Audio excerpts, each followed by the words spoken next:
Well, hello and welcome to the weekend debate, and a lovely panel here in front of us as always. We've got two Daves, yeah, that makes it easy, and Bill in between. And we'll start with you, David, if you'd like to introduce yourself and tell us a bit about you. Well, my name's David Quirk. I was a former politician 2006 to 16, didn't get in, but then I became a local authority, took a break and became a local authority member in October 2020, and I'm enjoying it, back in politics. We must talk about that. How many attempts did you have to get into the House of Keys? House of Keys.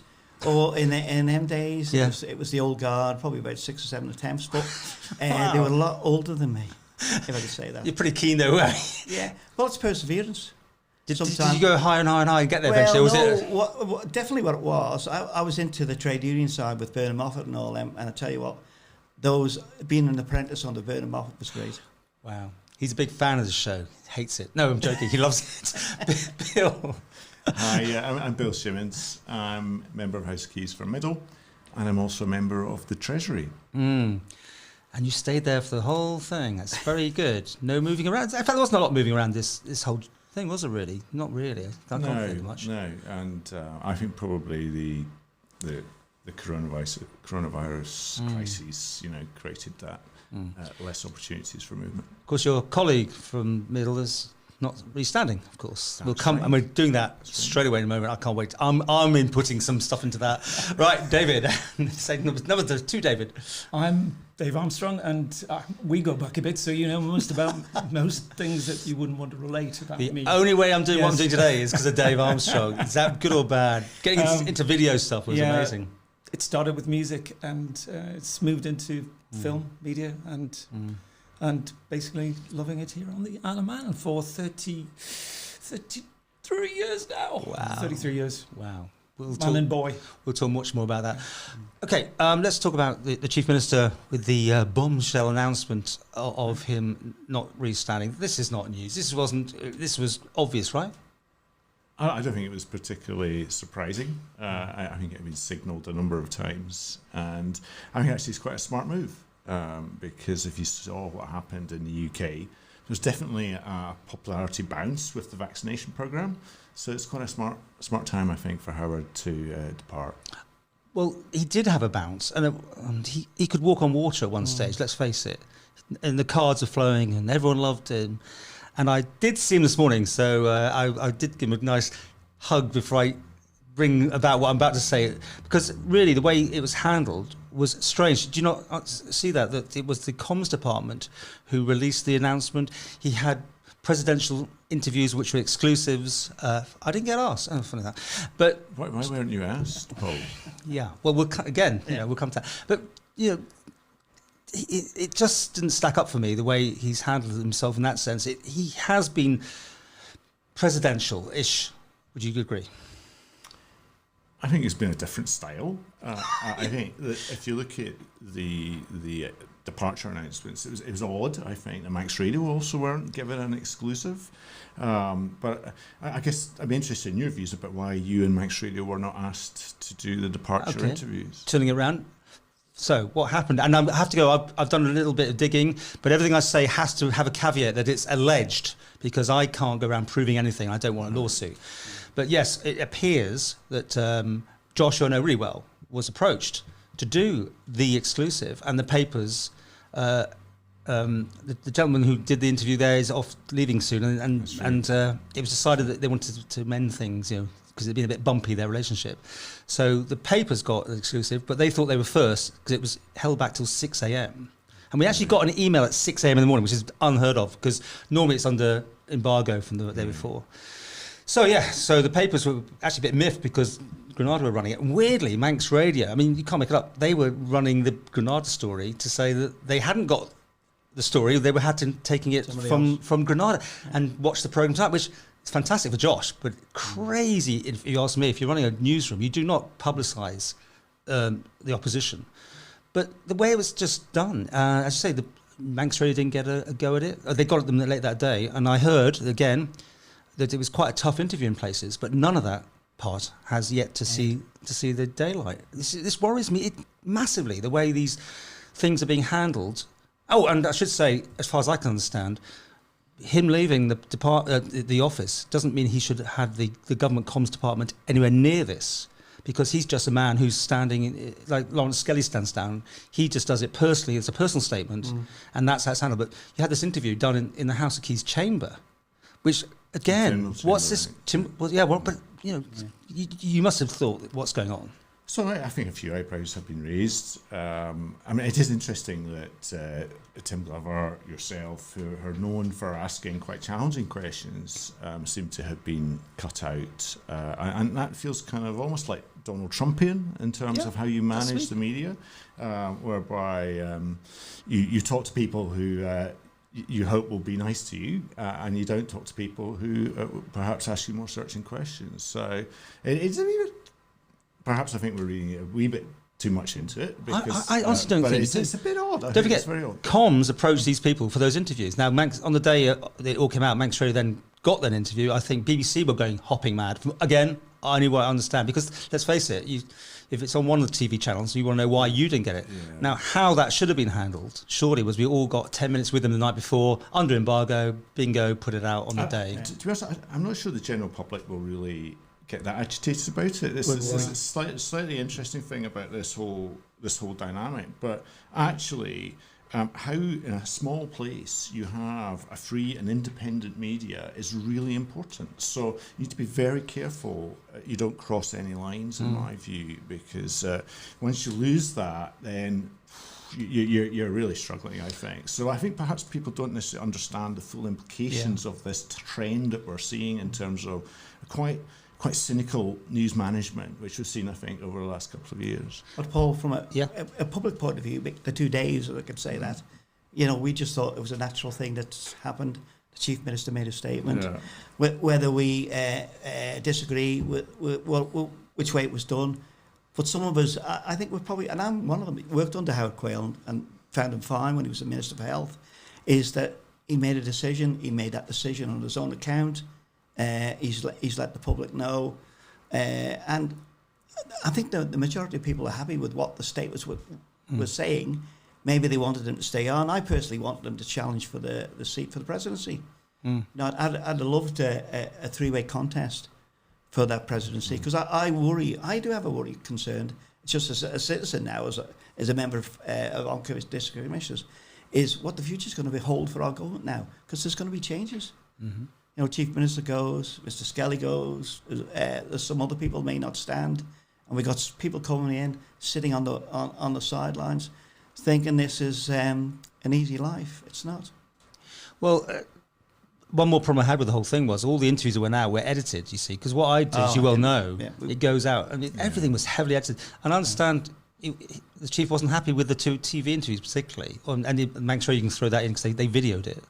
And it makes you wonder what would make him happy. And I would say, I saw him this morning, by the way, I put my hand around him and said, sorry, didn't want to give me an interview.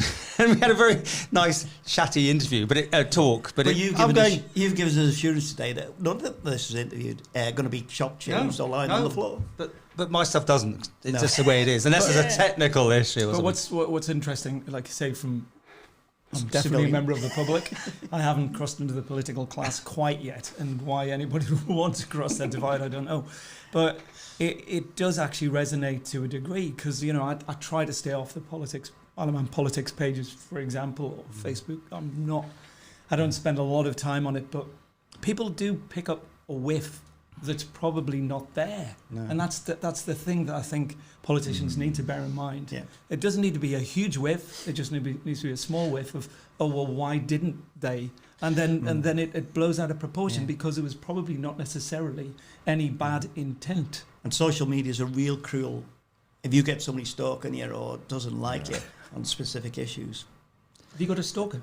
I haven't now. I think my fan base has gone up since the disclaimer. But anyway, we'll come to that one. Dude, I must say though, Howard, we go back a long way, and way back in one of the first lockdowns, I got an interview via Skype, and Liz was still doing the comms for them. And I'm not giving anything away, but it's done in his office. I'm here. He's over there. The camera's turned on. Moulton, what are we doing? I'll say Quayle to him as well. But it was someone taken over a ministerial or something. So he thought it was on that, and it wasn't. It was a general Q&A, and he had his tie off, he had his jacket off, he sat there, and he did a great 20-odd minute interview with me until he basically pulled the plug. And actually, that's when Howard works best, when he's not scripted. Yes. And when he can just talk. I mean, you must see that so many times. I mean, scripting is not maybe... and he'll probably say, I think he said to me already, it's not his finest thing, is trying to lift something off a paper. As it is for anybody. Yeah, yeah. You know, the best things are just no paperwork, none around the table either day. Lift it in, you ask the questions, we respond. I think, again, from the perception, just only as a member of the public that listens to what other people say, it's about the amount of control that's thought to be had over what you can, as a politician, what you can and can't say. And sometimes that reflects negatively. And most people would just prefer, just give it to us straight, as it is, and not to sound too... and I know that's difficult because I'm on the outside. You know, I don't know the full extent of the mechanism. Well, everything's controlled, David, isn't it? I mean, let's face it. There's a person in comms who controlled the whole of that and how it was orchestrated. Yeah. And you're nodding slightly, but I'm not sure I'm going to drag anything out of you here, but you know what goes on. Yeah, okay, but at the end of the day, they take their lead from the Chief Minister. So you know, I think it's very important to say that Howard is not being managed or controlled. But I also think, actually, it's quite difficult. It's not the easiest thing to do. And, of course, it's on tape there forever. Yes. So, and I think you've got to be able to take some criticism, and I think sometimes he finds that quite hard. But actually, it's a really difficult job. Absolutely. You know, so I think we need to. I also think, to be honest, it was odd, the whole kind of announcement stuff. But as I say, I don't think the general public will be thrilled about it. Really, I think it's probably more of interest to people who are really interested in that sort of thing than the general public. Well, I didn't think I was going to get one, and when I put my hand around him and said, "You will talk to me at some point," he said, "Yes, but we'll hold him to that." What are you going to say? Well, I was going to say the other thing too that the Chief Minister's got to do, because he's got the title, is he's got to put that the black and white over, so he won't wander too much from the script that's laid out from him. So he's got to give that message. He's got to give the government message. He's got to do this for legislation or what he said to Timel members to make sure he doesn't wander from what he said to other people as well. And that's a hard thing to do sometimes too when the media are there, because often you've been on the line too, and you've tripped him up a couple of times when you've said to him certain words, and then you've said, "What did you give me way too much credit?" You said to one of the ladies, I think was she said something nice or something like that, which really threw it off the mark. You talking about when I got a nice smile? She said you did. She said that to me. I mean, I was the one that caught on the back foot going, well, that's a funny thing to say. But, you know, we've talked about this in the past, but these Zooming things are quite bizarre because there's no lockdowns, and yet we are still, or the media was managed at arm's length. What is going on? Yeah. Yeah? Anyone want to pick that one up? Again, I think it's odd. It's very odd. I think it's designed to stop... potentially 2 questions you're allowed. It's quite easy for most politicians to deflect a couple of questions, and there's quite a lot of deflection goes on. So I think potentially it's unhelpful. I would personally far rather see more, perhaps fewer journalists there in a panel, but have a longer series of questions. And we're almost forced into doing 2 questions because everyone feels they've got to fill their quota. And if you're right down the bottom, sometimes you really can be scratching on what is remarkable is the number of people that watch them.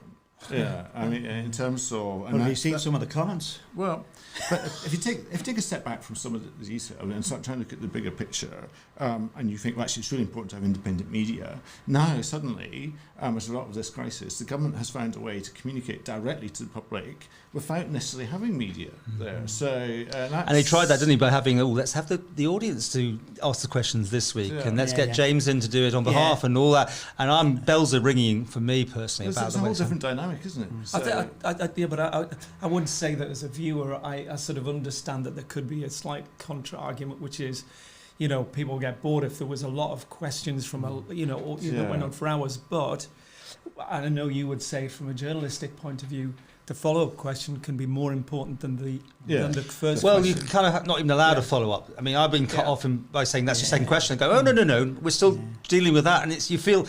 like you did in the House when you are trying to prize that actual information out. You know, the first round isn't going to get you anywhere. It's what because it's difficult in the House as well, because then a friendly minister will then stand up and say, "Would you agree with me?" and all this sort of stuff. So you've lost your impetus. So there is an art, and I'm probably not the most expert at this, but I honestly think though, whilst we're probably all interested in this, the general public, actually, they're more interested in the bigger issues and what's actually affecting their money, day-to-day jobs, existence. You know, so I think it's almost like a media issue than a general public issue. Especially, Paul, when you use the word, just for clarification, if I could just have this clarification first before I ask my question. You've actually asked 2 questions. Oh, don't I know that? Straight away. Of course I do. I will because that's the magic that you've tried to make at the beginning, isn't it? To draw out the... No, it's not that. It's literally, you have to use your time wisely. If someone says something just before, you need... Yeah. I mean, when that letter thing happened, I mean, that's not my question, but I just... What are we talking about, this letter, and how the media is doing a savage job? I mean, that's still hanging around, that story, isn't it? Yeah. I think it's absolutely shameful. I think it's absolutely shameful the way that Rachel Glover has been treated, and it feels that the whole apparatus of government has conducted a character assassination of someone who volunteered in our time of real need and helped us significantly, and Jersey and Guernsey, and the way she's been treated is absolutely appalling. I mean, we heard many weeks ago now that there was going to be a line-by-line rebuttal. Where is it? You know, I mean, it's... And that's quite sinister and chilling, actually, when you see...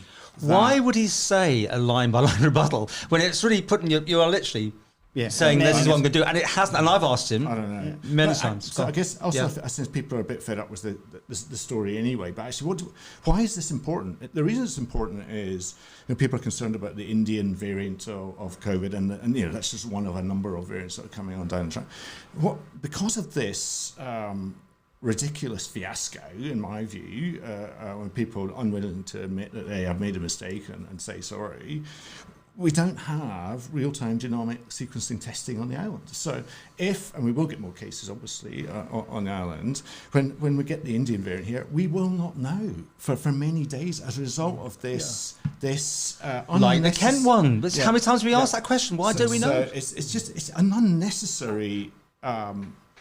distraction. Exactly, distraction. And so that's why this story really matters, because actually better to bury the hatchet and get a system whereby we know instantly from the test what variant we've got. It's really important. I think it diverts the important questions for people like Paul, who can ask the important questions, but then he has to feel he's obliged to ask a question that is the distraction, because the important thing, like you say, is how we deal with the pandemic, rather than having to deal with the sort of inside the bubble political shenanigans. Exactly. However, I mean, the problem with this instance, and I think you'll know more about it than I do, but I get a lot of feedback from people who worked within government circles and report back a sort of culture of bullying that exists, an underlying thread that's there, and it just sort of builds on that reflection that, well, maybe that is true. It's is really the bullying, I think, to hear that. And I,